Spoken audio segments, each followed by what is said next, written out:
दोस्तों, अगर आपका सपना एक आईएएस बनने का है और भारत में सिविल सर्विसेज में एक अच्छी जॉब करने का अगर आप अपना सपना बनाए हुए हैं, तो उसके लिए एक सही मौका आ गया है क्योंकि यूपीएससी ने सिविल सर्विसेज एग्जामिनेशन का पूरा डिटेल जारी कर दिया है और इसके फॉर्म फिलअप करने की डेट स्टार्ट हो चुकी है। तो इस वीडियो में आपको बताने वाला हूं कि कैसे आप पूरा फॉर्म फिल करेंगे और उसमें जो डिफरेंट इंपॉर्टेंट चीजें हैं उनके बारे में बताऊंगा। और दोस्तों, आईएएस की तैयारी करने के लिए आपको एक अच्छे गाइड की जरूरत होती है। वो गाइड जो है अपने बेस्ट फैकल्टीज के साथ आपको गाइड करता है।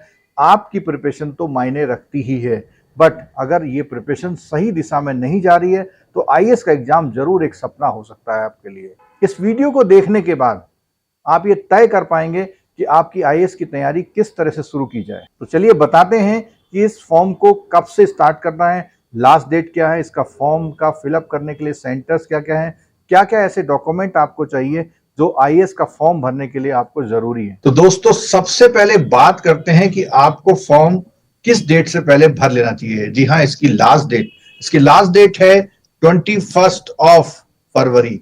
अगर आपको ये फॉर्म टाइम से भरना है तो कम से कम 2-3 दिन पहले आपको ये फॉर्म भर लेना चाहिए। लास्ट टाइम में कुछ प्रॉब्लम हो सकती है, इसलिए इस फॉर्म को आप जल्दी से भर लें। अगर आपके फॉर्म भरते समय कोई मिस्टेक हो जाती है तो उसको 22 फरवरी से लेकर 28 फरवरी तक आप उसको सुधार भी सकते हैं, बट ये मौका केवल आपको एक बार मिलेगा। अगर आप इस फॉर्म को भरेंगे तो सबसे पहले आपको वन टाइम रजिस्ट्रेशन करना पड़ेगा।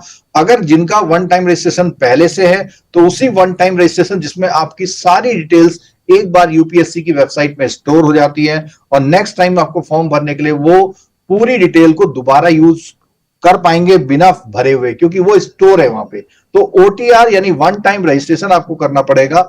अगर आपने वन टाइम रजिस्ट्रेशन पहले नहीं किया है तो करना पड़ेगा। अगर आपने पहले से किया है, उसमें कोई सुधार करना चाहते हैं तो उसमें आप उसका कोई सुधार कर सकते हैं। फॉर्म भरने के बाद का जो मॉडिफिकेशन है उसके लिए आपको, जैसे मैंने पहले बताया था, 22 फरवरी से लेकर 28 फरवरी तक आपके पास समय है। दोस्तों, जब आप फॉर्म भर रहे हैं तो अपना आईडी कार्ड वो डालें जो आपके पास हमेशा अवेलेबल रहे, क्योंकि उसके बाद जो भी फर्दर कम्युनिकेशंस होंगी, आप एग्जाम देने जाएंगे तो सेम वही आईडी कार्ड आपको ले जाना होगा, क्योंकि जो एडमिट कार्ड में छपता है फोटो और जो वहां पे अटेंडेंस सीट होती है उसमें भी आपका वही फोटो यूज किया जाता है। आपके जो ये आईडी है उसमें Aadhaar card, voter card, PAN card, passport, driving licence और कोई भी आईडी कार्ड जो स्टेट या सेंट्रल गवर्नमेंट ने इशू किया हुआ है वो होना चाहिए। ऑनलाइन जो फॉर्म आप एप्लीकेशन फिलअप करेंगे उसकी लास्ट डेट 21 फरवरी, लेकिन शाम के 6 बजे तक है। आमतौर पर कई बार ऐसा होता है कि रात के 12 बजे तक होती है, तो इसमें मिस्टेक ना हो जाए आपसे, 6 बजे तक है,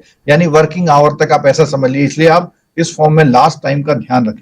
आज के टाइम में जितने भी एग्जाम होते हैं सब में नेगेटिव मार्किंग है, तो इसमें भी आपको पेनल्टी मिलेगी नेगेटिव मार्किंग की। अगर आप कोई रॉन्ग आंसर मार्क करते हैं तो आपके जो है पेनल्टी में आपके कुछ मार्क्स काट लिए जाएंगे। यूपीएससी ने जो कैंडिडेट होते हैं उनके गाइडेंस के लिए कुछ हेल्पलाइन भी जारी की गई है। अगर आपको कोई डाउट है तो वहां पे 10 बजे से लेकर के शाम के 5 बजे तक आप इन हेल्पलाइन में बात करके अपनी जो भी प्रॉब्लम है उसको रिजॉल्व करा सकते हैं। अब बात आती है कि जितने भी एग्जाम्स होते हैं इसमें कौन कौन से एग्जाम्स इसमें कवर किए जाएंगे। देखिए, ये लिस्ट सामने आपको दिखाई दे रही है। इसमें मेनली जब हम बात करते हैं तो एक ही कॉमन वर्ड बोलते हैं आईएएस, बट इसमें IFS, IPS, Indian audit system, Indian civil account, Indian corporate law, तो इस तरह से ये सारी जो है जिसको हम आईएएस एंड एलाइड बोलते हैं, जितने भी जॉब्स हैं सेंट्रल गवर्नमेंट के, उन जॉब्स में इन अप्लाई जब आप करते हैं तो इसमें मेरिट के अकॉर्डिंग आपको अलग अलग पोस्टें मिल सकती हैं। दोस्तों, जो भी ये सर्विसेज हैं, जिस सर्विसेज में है उसके बारे में कौन कौन सी कैटेगरी जो आइडेंटिफाइड की गई हैं, फंक्शनल क्लासिफिकेशन क्या है, फिजिकल रिक्वायरमेंट क्या है, इसमें सब कैटेगराइज दिया हुआ। और ये जो शॉर्ट फॉर्म है इनका भी डिटेल इस पीडीएफ में दिया, और ये पीडीएफ हमारे इस वीडियो के नीचे डिस्क्रिप्शन बॉक्स में मिल जाएगी। अगर हम बात करें प्रीलिम्स के जो सेंटर्स हैं, वो लगभग सारे ही सेंटर जो आसपास बड़े मेजर सिटीज हैं वहां डिस्ट्रिक्ट हेडक्वार्टर में तो है ही, उसके बाद भी कुछ ऐसे सेंटर्स होते हैं जहां पर जो मेजर सिटीज होते हैं वहां पर इनका सेंटर्स मिल जाएगा। ये 79 जो सेंटर हैं। अगर हम बात करें मेंस एग्जाम की तो मेंस एग्जाम में जो सेंटर्स हैं वो केवल 24 सेंटर है। अगर एग्जामिनेशन पैटर्न की बात करें तो आपको मालूम ही है कि पहला जो एग्जाम होगा वो प्रीलिम्स का होगा, जो कि ऑब्जेक्टिव टाइप होगा, और दूसरा जो मेंस का एग्जाम होगा उसके बाद रिटर्न के बाद इंटरव्यू भी है। तो ये मेंस में आता है रिटर्न और इंटरव्यू, और जो आपकी फाइनल मेरिट बनती है वो मेंस और मेंस का जो रिटन एग्जाम है और उसका जो इंटरव्यू एग्जाम है उनको जोड़ करके जो फाइनल मेरिट बनती है। जो इसमें एलिजिबिलिटी क्राइटेरिया है, आईएएस और आईएफएस और आईपीएस, इसके लिए सिटीजन ऑफ इंडिया होना जरूरी है। बाकी अदर पोस्टों में बहुत सारी और भी वैरायटी है, जैसे सिटीजन ऑफ नेपाल है, भूटान है, जो कुछ रिफ्यूजी है, उसे बहुत सारी, लेकिन आईएएस, आईएफएस और आईपीएस में सिटीजन ऑफ इंडिया होना मस्ट है। अगर हम एज लिमिट की बात करें तो एज लिमिट देखो दोस्तों, 21st ईयर यानी 21 ईयर से लेकर के 32 ईयर तक है। बट इसमें अपर एज लिमिट में कुछ रिलैक्सेशन भी है कैटेगरी वाइज, इसमें दिया हुआ जैसे 5 ईयर है SC ST के लिए, और ओबीसी के लिए 3 ईयर है। इस तरह से सारी जो एज का जो क्राइटेरिया है, जो उसमें एग्जेम्पशंस हैं एज में, जो वो सारी यहां पर लिस्ट में दी गई है।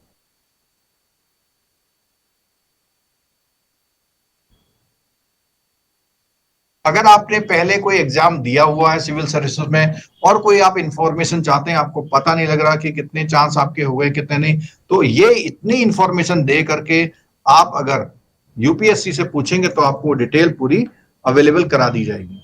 अब बात करते हैं एजुकेशनल क्वालिफिकेशन की। जी हाँ, इसमें केवल ग्रेजुएट मांगा जाता है, और वो ग्रेजुएट किसी भी स्ट्रीम में हो, लेकिन रिकॉग्नाइज यूनिवर्सिटी से होना चाहिए। एक बहुत इंपॉर्टेंट क्वेश्चन ये होता है कि हमको चांस कितने मिलेंगे।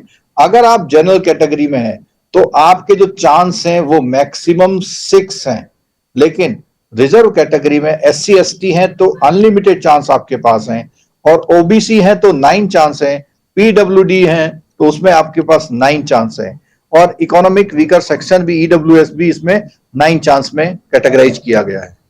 चलिए बात करते हैं कि ये जो पूरा एग्जाम होगा इसका पैटर्न क्या होगा। देखिए, इसमें सबसे पहले जैसे हमने पहले बात कही थी, एक तो प्रीलिम्स होगा। प्रीलिम्स में जो है 2 एग्जाम होते हैं आपका, एक तो जनरल स्टडी का होता है और एक सीसेट का, जिसको हम सिविल सर्विसेज एप्टीट्यूड टेस्ट बोलते हैं। जो सीसेट का एग्जाम है वो केवल क्वालिफाइंग नेचर का होता है, उसमें मिनिमम क्वालिफाइंग मार्क्स आपको लाने होते हैं। बट जो जीएस का पेपर होता है फर्स्ट पेपर, उस पेपर में पूरा जो है मेरिट आपकी बनती है, जिसके आधार पर ही आप जा पाते हैं मेंस एग्जाम के लिए। अब दोस्तों बात करते हैं नेगेटिव मार्किंग की। देखो, आमतौर पर नेगेटिव मार्किंग जो होती है सभी एग्जाम में 1/4 होती है, लेकिन सिविल सर्विसेज में ये जो है 1/3 है, यानी एक गलत आंसर पर आपके 0.33 मार्क्स माइनस हो जाएंगे आपके स्कोर में से। तो जो आईएएस का एग्जाम है सिविल सर्विसेज का, उसमें नेगेटिव मार्किंग में अगर आपका गलत आंसर है तो आपका 1/3 मार्क्स एवरी जो गलत आंसर है उसमें कट जाएगा। इसको आप ऐसे समझ सकते हैं कि अगर आपने एक सही क्वेश्चन किया है और 3 गलत किए हैं तो आपके 0 मार्क्स है, क्योंकि एक क्वेश्चन से जो आपको मार्क्स मिला वो 3 क्वेश्चन से आपके खत्म हो गया, क्योंकि वो नेगेटिव मार्किंग। जो आपका प्री का एग्जाम है, मैंने बताया था कि 2 पेपर होंगे, जिसमें से दोनों पेपर 200 मार्क्स के होंगे। जो जनरल स्टडी का पेपर होगा वो पेपर 2 होगा, और इसमें जो क्वालिफाइंग है, मिनिमम क्वालिफाइंग मार्क्स भी दिए हुए हैं कि कम से कम 33% मार्क्स आपके इस पेपर में आएंगे, तभी आप आगे क्वालिफाई करने के लिए एलिजिबल होंगे। चलिए अब बात करते हैं कि मेन एग्जाम का सिलेबस क्या होगा। देखिए, मेन एग्जाम के सिलेबस की अगर आप बात करें तो मेन एग्जाम में 2 पेपर जो हैं आपके, पेपर ए और पेपर बी, जिसमें से ये जो पहला पेपर है वो 1 इंडियन लैंग्वेज का होगा, आप जिस लैंग्वेज को सेलेक्ट करेंगे उसमें होगा, और दूसरा पेपर आपका होगा आपका इंग्लिश का पेपर। तो आपके पास जो फर्स्ट जो पेपर है ए और बी, दोनों आपके लैंग्वेज पेपर हैं, यानी एक इंग्लिश की प्रोफिशिएंसी है जो 300 मार्क्स का है, और एक कोई भी ऐसी लैंग्वेज जो कि कॉन्स्टिट्यूशन ऑफ इंडिया के 8th शेड्यूल में दी है, जो आउट ऑफ 22 लैंग्वेजेस में कोई भी लैंग्वेज हो सकती है। इन क्वालिफाइंग पेपर में आपको केवल क्वालिफाइंग करना है, जिसके मार्क्स आपके मेंस के एग्जाम में मेरिट के लिए ऐड नहीं होंगे, लेकिन आपको क्वालिफाई जरूर करना है। यानी इसको बोलते हैं लैंग्वेज प्रोफिशिएंसी टेस्ट, कि आप इंग्लिश के साथ एक भाषा का ज्ञान रखते हैं। उसके बाद बात होती है कि कौन से पेपर ऐसे हैं जिनको मेरिट में शामिल किया जाएगा। तो पेपर 1 है जो कि ऐसे का है, वो 250 मार्क्स का है। उसके बाद जनरल स्टडी का पेपर होगा, जिसमें Indian heritage and culture history, geography and word, geography of the world and society के बारे में बात होगी, या ऐसा कह सकते हैं कि इसमें हिस्ट्री, कल्चर और ज्योग्राफी शामिल करिए। तो ये जो है 250 मार्क्स का होगा general study paper 1। General study paper 2 की अगर हम बात करें तो इसमें governance, constitution, polity, social justice और इंटरनेशनल रिलेशन होगा। ये भी 250 मार्क्स का होगा। उसके बाद है जनरल स्टडी पेपर 3। इसमें technology, economic development, biodiversity, environment, security and disaster management की बात होगी, तो ये भी 250 मार्क्स का होगा। उसके बाद जनरल स्टडी का पेपर नंबर 4 होगा, जिसमें एथिक्स, इंटीग्रिटी, एप्टीट्यूड होगा। ये भी आपका 250 मार्क्स का होगा। अब बात आती है पेपर 6 की। देखिए पेपर 6 में बात आ जाती है ऑप्शनल पेपर। तो ऑप्शनल सब्जेक्ट जो आपने चूज किया होगा, अगर आपने हिस्ट्री किया है, सोशोलॉजी किया है, साइंस टेक्नोलॉजी किया है, जो भी आपने इसमें सर्कुलर में पूरे वो सारे पेपर्स के सब्जेक्ट दिए हुए हैं, जो भी आप ऑप्ट करते हैं, और उसमें कॉम्बिनेशन का भी होता है कि जैसे क्या होता है, मैथ और स्टैटिस्टिक्स एक साथ नहीं ली जा सकती, इसी तरह कॉम्बिनेशन होते हैं। वो जो अलाउड कॉम्बिनेशन है, उन अलाउड कॉम्बिनेशन में आप मेंस के लिए आपको ऑप्शनल सब्जेक्ट एक चूज करना पड़ता है, और उसमें से आपके 2 पेपर होंगे उसी सब्जेक्ट बेस पे, जिसको हम पेपर 6 में ऑप्शनल सब्जेक्ट पेपर 1, ये भी 250 मार्क्स का है, और पेपर 7 में भी आपका ऑप्शनल सब्जेक्ट पेपर 2, ये भी 250 मार्क्स का है। अगर हम इन सबको ऐड करते हैं तो ये 1750 का पूरा आपका एग्जाम हो जाता है। और उसके बाद आपको 275 मार्क्स का, जो इसको हम इंटरव्यू कॉल करते हैं, वो इंटरव्यू हो जाता है। और इस तरह देखा जाए तो टोटल आपका एग्जाम होता है 2025 मार्क्स का। तो दोस्तों इस तरह आपको ये पूरे जो है इसकी बेसिक जानकारी हो गई, और डिटेल में आपको अगर देखना है तो इसके जो सर्कुलर जो गाइडलाइंस हैं उसको देख सकते हैं। बट इस पूरे जो एक्सप्लेनेशन हुआ है उसके आधार पर अगर आप चाहते हैं आईएएस का फॉर्म भरना, तो 21 फरवरी से पहले आप इस फॉर्म को फिलअप कर लीजिए। और अगर आप कोचिंग लेना चाहते हैं तो आप हमसे संपर्क कर सकते हैं, और गाइडेंस अगर लेना चाहते हैं फ्री में, तो उसके लिए भी आप हमसे संपर्क कर सकते हैं, और ये गाइडेंस बिल्कुल फ्री प्रोवाइड किया जाएगा। आपकी प्रिपरेशन इस बार के लिए, अगली बार के लिए पहले से आप प्रिपरेशन कर रहे हैं तो उसमें काउंसलिंग और गाइडेंस सेशन से आपको इंडिविजुअली गाइड किया जाएगा, जिससे आप बेस्ट प्रिपरेशन आगे कर पाएं और अपना जो सिलेक्शन है वो श्योर कर पाएं। तो दोस्तों मुझे उम्मीद है ये वीडियो आपके लिए फ्रूटफुल रहा होगा, और इसमें जो जानकारी दी है वो आपको जरूर काम आने वाली है। अगर आपका सपना है आईएएस बनने का, तो हमारी तरफ से आप सभी को शुभकामनाएं। अगर आप ऐसे और भी वीडियो देखना चाहते हैं तो चैनल को सब्सक्राइब कर लीजिए, और इस वीडियो को लाइक जरूर कीजिएगा, अपने दोस्तों के साथ शेयर जरूर करिएगा। Thank you very much. अगर आप सिविल सर्विसेज एग्जामिनेशन को प्रॉपरली क्वालिफाई करना चाहते हैं तो आप हमसे गाइडेंस भी ले सकते हैं। उसके लिए पूरी जानकारी जो है इस डिस्क्रिप्शन बॉक्स में दी गई है, और इस फॉर्म को फिल करके अपने नंबर, ईमेल आईडी को प्रोवाइड कर सकते हैं, और इस वीडियो को जहां तक हो सके अपने दोस्तों के साथ शेयर जरूर कीजिएगा। Thank you very much.